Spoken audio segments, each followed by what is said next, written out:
Vamos abrir a Bíblia em Marcos, capítulo 5. Muito bem. A família, ela se encontra em crise. O planeta Terra está em crise. Vivenciamos uma das maiores crises, medonhas crises desse planeta, sem precedentes.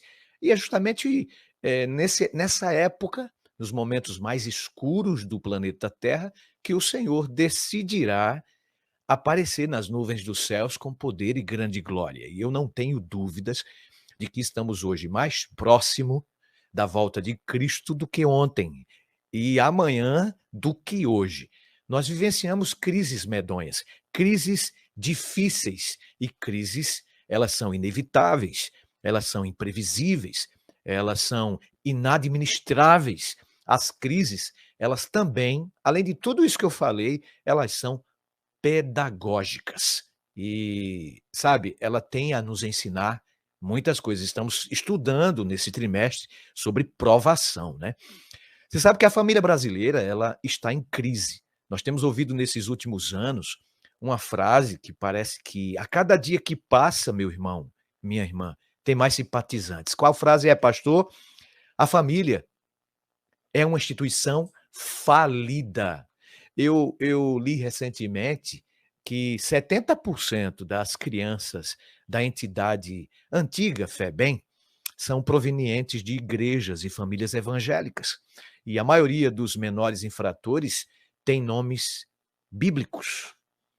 Parece-me que estes dados revelam que alguma coisa, querido irmão, está muito errada em nossas famílias e igrejas. Você não acha? Eis alguns sintomas que eu quero relatar aqui com vocês, eh, de degeneração familiar que se apresentam nesses últimos dias. Crises, desencantos e desilusões nos casamentos, divórcios, crianças abandonadas, filhos irreverentes, indiferentes aos pais, brigas constantes entre casais, etc. Em alguns casos, a situação se tem agravado de tal maneira que o lar passa não passa de apenas 3 coisas: um hotel, onde os membros se encontram apenas para comer e dormir, um posto de gasolina, onde os membros da mesma família só vão para abastecer, e um campo de batalha, onde só se encontram para brigar. É verdade isso? É terrível. Eh, Aí a pergunta, pastor Emanuel, que você pode estar fazendo a si mesmo, né: como, pastor, inverter este quadro triste e transformar o meu lar em um exemplo mais vívido dos propósitos e objetivos de Deus? A família, para a sua estabilidade, ela necessita urgentemente de um motivo espiritual. Não será com o conforto dos lares modernos que nós iremos construir lares felizes. A família, ela é um projeto de Deus. Ela nasceu no coração, nasceu na mente de Deus. Não, não é um acidente histórico ou uma necessidade social, ou ainda um sistema para funcionar. A família é a ideia de Deus. Para Deus, a família, ela é essencial ao plano de alcançar o planeta. A família, ela está doente, essa família que vivemos. Este planeta cheio de famílias, constituído por pessoas. A família moderna está doente. A família moderna está enferma. A família moderna está recalcada, com muito alvoroço. E é justamente o contexto dessa história que eu vou contar para vocês aqui, juntamente, abrindo a palavra de Deus que está em minha mão, o livro sagrado, que um dia Cristo também entrou em uma casa e encontrou uma família doente, parecida com esta realidade. O que é que Jesus fez naquele dia, naquela casa, naquela família? Bem, é a mesma coisa que ele pode fazer hoje na minha casa e na sua família. Bem, capítulo 5, verso 23, nós podemos aqui analisar claramente, do capítulo 5, verso 23 de Marcos, E existia uma família na época de Jesus que estava doente, e Jesus entrou na casa desta família. O verso 23, nós encontramos do capítulo 5, por exemplo, que aquela família era a família do grande líder da sinagoga, Jairo, né. E aquela família estava enferma. Eu digo a família, gente, porque, na verdade, o contexto aqui é sobre a morte da filha de Jairo, né. Quando nós temos doença dentro de casa, um ente querido nosso foi acometido por uma grave doença, você acredita que toda a família adoece? É verdade, todos nós adoecemos. Todos os membros da família sentem, sofrem, se entristecem. Então todos somos acometidos pela tristeza, não é, pela doença de um dos nossos queridos. Na casa de Jairo, havia alguém, a sua filha, ela estava doente. E a doença, gente, é terrível, porque ela assola alguns lares. Existem alguns problemas que, invadem os nossos lares. Por exemplo, egoísmo, ressentimentos, ausência de perdão, mágoas, lembranças do passado, impurezas, lascívia, infidelidade, frieza espiritual, mundanismo, enfim, tudo isso está dentro das nossas casas. E olha, eu estou dizendo das melhores casas, casas santas, casas que professam Jesus, casas que falam de Deus. Lembre-se, o alvo maior de Satanás é a sua casa, é a sua família. Como Deus, pastor, vê hoje a nossa família? Bem, na casa de Jairo, a menina estava muito doente, diz a Bíblia, semi-morta, moribunda, isso mesmo. Como está a saúde emocional, física e espiritual da sua família, da sua casa? Há alguma doença afetando a sua esposa, o seu marido, os seus filhos? Qual o diagnóstico da nossa casa? Bem, a família está doente. Agora, me deixe aplicar a nossa casa, a nossa família, se está doente. Agora, veja a situação desse contexto bíblico, quando a menina já deixa de estar doente para outro estágio. Ela passa a morrer. Então, ela morre. Eu pergunto: a família está doente? Ok, mas a família deixou o UTI, o CTI, e agora está morta? O que morreu, meu irmão e minha irmã, na sua família? Será que estamos contribuindo para esta situação? Romanos capítulo 6, 23, vocês conhecem a história? O texto áureo do apóstolo Paulo referente à morte, ele diz que o pecado, todo o salário do pecado é a morte. Algumas coisas morreram na sua casa.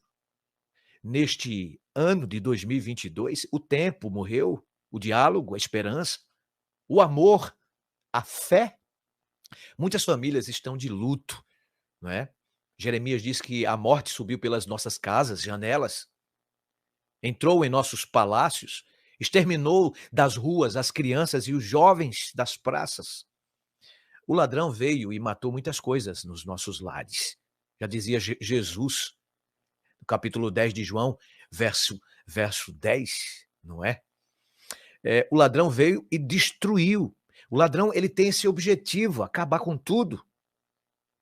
No verso 38 do capítulo 5 de Marcos, a Bíblia diz que essa família, a família de Lázaro, ou melhor, Jairo, perdão, estava em alvoroço. Verso 38. Acompanhe comigo, capítulo 5 de Marcos. O verso 38 diz que ali estava um alvoroço. Havia choro e pranto. Oh, meu irmão, quantas lágrimas. Oh, minha irmã, algumas vezes em oculto, muito sofrimento em nossas casas. Mas o que me chama a atenção nessa história é que o pai da família, o pai Jairo, ele, como responsável, como sacerdote do lar, daquela família, daquela casa, ele fez alguma coisa. Volta um pouquinho, capítulo 5, verso 22, nós achamos aqui que lá, Jairo, eu estou com Lázaro na minha cabeça, porque eu estava estudando sobre Lázaro esses dias, mas Jairo, ele nos chama a atenção quando a Bíblia diz que ele chegou-se a Jesus, ele não ficou parado, ele foi justamente aquele que pode tudo e todas as coisas, ele foi até Jesus. No verso 22, ele foi a Cristo, diz a Bíblia, e deixou o preconceito. Ele era um líder da sinagoga. Ele não se preocupou com os pensamentos das outras pessoas que o conheciam. Ele foi, prostrou-se aos pés de Jesus, diz o verso 22, deixou a vergonha de lado. O verso 23 diz que ele suplicou a Deus, a Jesus Cristo, com insistência. Ele insistentemente clamou: Senhor, tem misericórdia de mim. Isso me faz lembrar Davi, quando escreveu o Salmo no capítulo 50, verso 15, quando ele vai dizer: Invoca-me no dia da angústia, eu te livrarei e tu me glorificarás. Deus falando para Davi, e Davi invocou, e Davi clamou, e Davi pediu a Deus, e Deus ouviu a sua prece. Meu irmão, minha irmã, o que Jesus fez em favor daquela casa do grande Jairo? Bem, o verso 24, você lê comigo o capítulo 5 de Marcos, no verso 24, nós encontramos Jesus ali fazendo algo excepcional, extraordinário. Sabe o que Jesus fez? Ele foi, porque ele estava disponível. Aliás, Jesus sempre está disponível a todos nós. Ele está disponível para ir com você em sua casa. Que lindo, né? Jesus, então, deu-lhes uma palavra de ânimo. No verso 36, nós achamos aqui uma palavra que há muitas vezes registrada nas sagradas letras, no livro santo. Sabe o que ele disse no verso 36? Não tenha medo. Jesus, ele disse para nós hoje, dia 30 de julho de 2022, não temas. Sabe, ele disse para Jairo, não tenha medo, creia. Ele diz para você hoje, essa madrugada, dia de sábado, não temas, crê somente. No verso 41, a gente dá um salto agora, o capítulo 5 de Marcos, verso 41, nós encontramos a situação agora estável. Sabe por que a situação estava estável? Porque Jesus toma a menina de Lázaro, a menina de Jairo, pela mão. A Bíblia diz que ele toma a criança, a menina, pela mão, no verso 41, e diz no original, né, na língua que Jesus falava quando esteve aqui na terra, e ele disse assim, ó, Talita cumi, que quer dizer, menina, eu te ordeno, eu te mando, levanta-te. Meu irmão, minha irmã, Jesus diz para você que tem uma família linda, que preparou Deus para ser uma bênção entre as nações, para ser uma maravilha, um testemunho vivo entre as multidões. Jesus diz para a sua família que está enferma, para a sua família que está doente espiritualmente, emocionalmente. Jesus diz hoje, essa madrugada, Jesus diz assim, ó, família, levanta-te, eu te mando, eu te ordeno. Jesus, então, no verso 42, assim que ele disse, levanta-te, ele restaura a vida desta menina, desta criança. Com certeza, quando restaura a vida de um ente querido nosso, quando restaura a vida de um familiar nosso, ele restaura toda a nossa casa, porque toda a nossa casa, uma pessoa, apenas um membro, adoece, toda a família também adoece, como eu falei no início. Então, ele restaura a família de Jairo, ele restaura a vida daquela menina que tinha falecido por uma doença desconhecida, e ele restaura, por tabela, toda a família, toda a casa do justo. Aí você me pergunta, pastor, o que tem a ver a casa de Jairo com a minha casa? Eu estou fazendo um paralelo, eu estou fazendo uma aplicação, assim como Jesus fez na casa de Jairo, naquele dia, aquela cura, que ele estava precisando, não apenas estava pedindo, ele pode fazer também hoje na sua família. A sua família está enferma? Então, Jesus pode ou não pode curar? Claro. Não, pastor, minha família não está mais enferma, ela já está morta. Ah, ele também pode ressuscitar, mas é preciso que nos entreguemos e entreguemos todos os nossos problemas nas mãos dele. Lembra do capítulo 37 de Salmo? Verso 5, entrega teu caminho ao Senhor, não é? Jesus está desejoso em ir para a sua casa hoje. Ele quer que a sua casa seja como a casa do justo, grande, tesouro, abençoada, farta, cheia de vida e abundante. Essa é a família moderna hoje. Um pedaço. Ele quer que essa sua casa, essa sua família, seja um pedaço do céu aqui na terra. Você quer que a sua casa seja a casa do justo, a casa abençoada, fortalecida, poderosa, um testemunho vivo de que Deus habita em você? Então busque a Deus, busquemos juntos. Vamos deixar que Deus habite em nossa casa, em nossa família, que abençoe nossos filhos, nossos netos, nossas netas, nossas filhas, nossa família por inteiro. Um dia, quando Jesus voltar, ele não vai procurar, olha, quantos bens materiais você adquiriu enquanto esteve aqui na terra.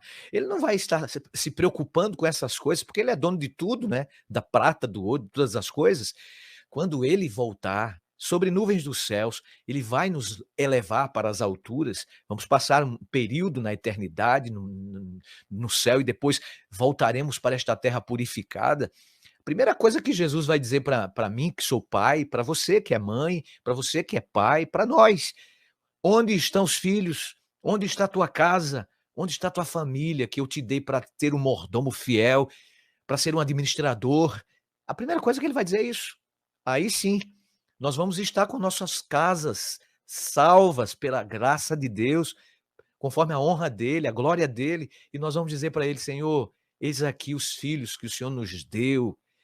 O Senhor nos concedeu o privilégio de cuidar deles, de cuidar delas, e aqui estão, de volta. Te entregamos aquilo que pertence a ti, porque os filhos não são nossos, não é? Os filhos são a herança do Deus Todo-Poderoso.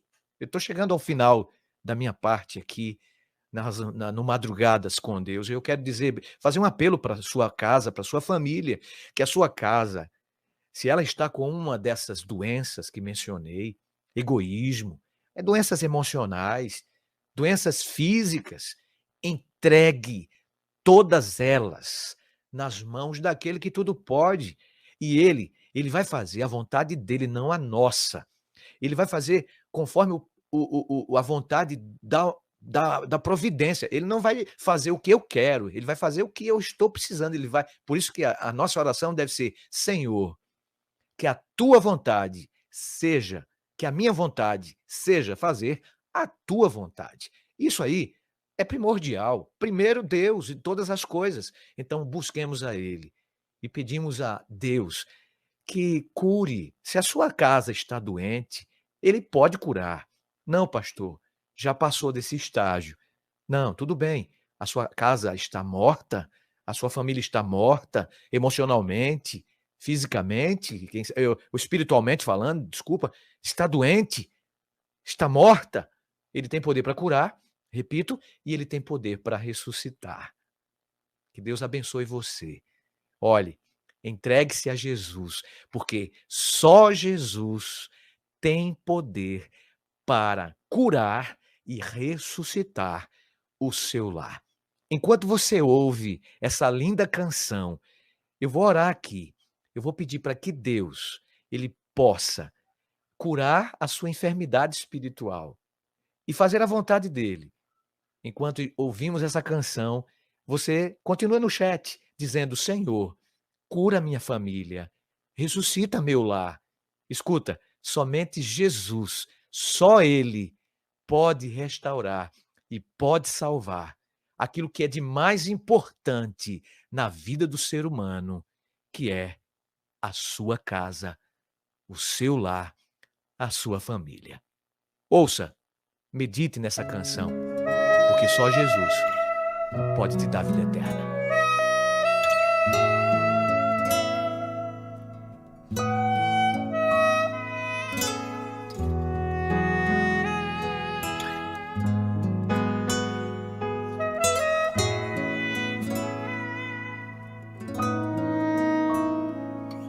Às vezes há momentos que você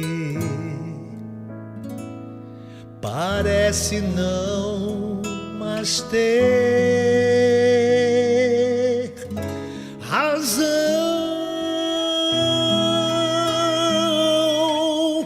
para prosseguir, lutando com o mundo, e tudo em você é tão vazio.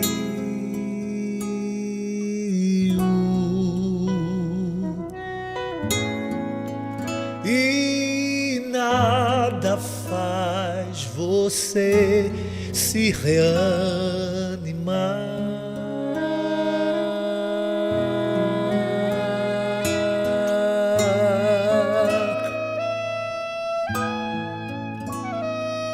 Eu tenho a solução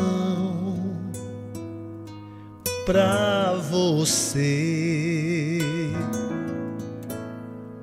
Você vai se sentir melhor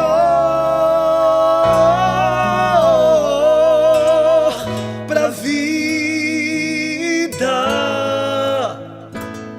e pra consigo mesmo. Um simples pra você será tão novo.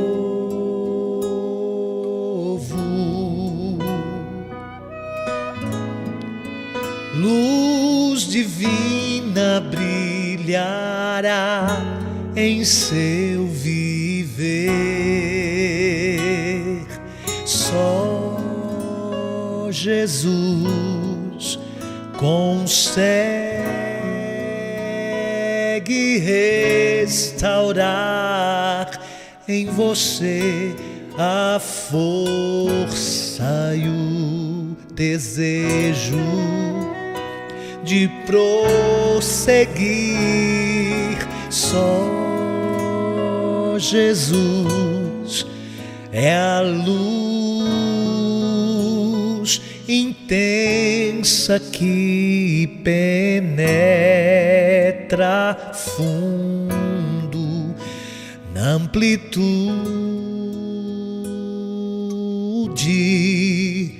do seu ser. Só Jesus consegue restaurar em você a força e o desejo de prosseguir. Só Jesus é a luz intensa que penetra fundo na amplitude do seu ser.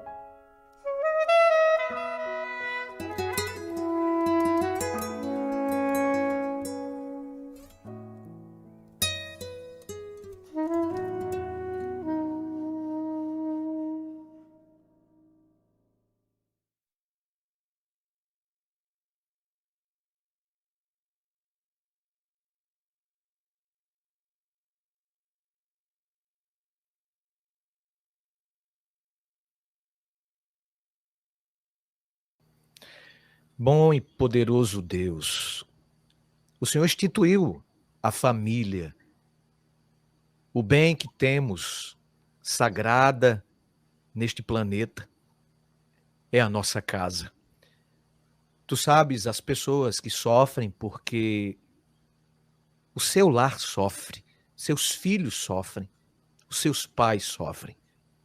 Que o Senhor tenha misericórdia de nós, que o Senhor resplandeça a tua luz sobre a nossa família e que ela brilhe e brilhe cada dia através do testemunho vivo de uma família em comunhão contigo. Abençoe nossas casas, Senhor. Cure nossas doenças. As coisas que estão atrapalhando, que estão destruindo nossa vida, nossa família. Que o Senhor tenha misericórdia e que coloque sua mão poderosa sobre cada uma delas. Nos dê a tua bênção, nos dê a tua graça. Só o Senhor tem poder para transformar o nosso lar. Pedimos-te agradecidos, em o nome e por amor de Jesus. Amém.